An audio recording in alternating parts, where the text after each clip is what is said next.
Venezuela celebrated the Day of National Dignity, so called in the homage of the civil-military rebellion in which the then Lieutenant Colonel Hugo Chavez was part of a movement that attempted to change the direction of the South American nation.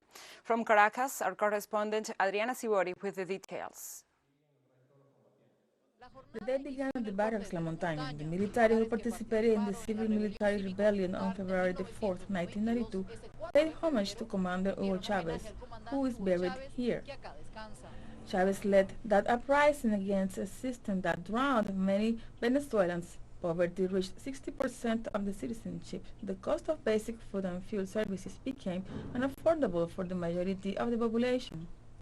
That happens, a military uprising, per se, to found a nation or to refound the basis of a nation. Here it is.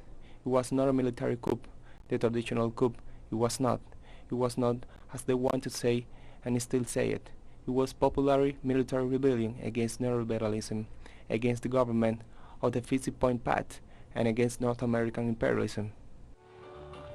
Meanwhile, the streets of Caracas were filled with Chavista supporters commemorating 3 decades of the uprising. For them, it was an uprising that gave an example of resistance. 30 years later, there are real facts, advances in housing, professionalized, technical and municipalized education.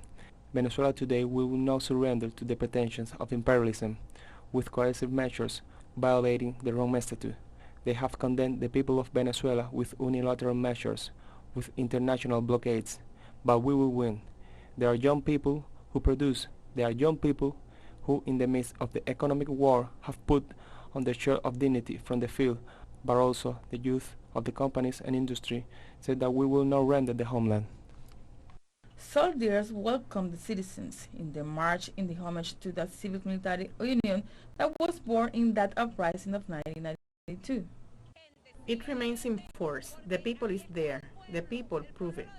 We are in the streets, and always when the revolution calls us, the people come out to defend their rights, to defend their homeland, to defend Venezuela.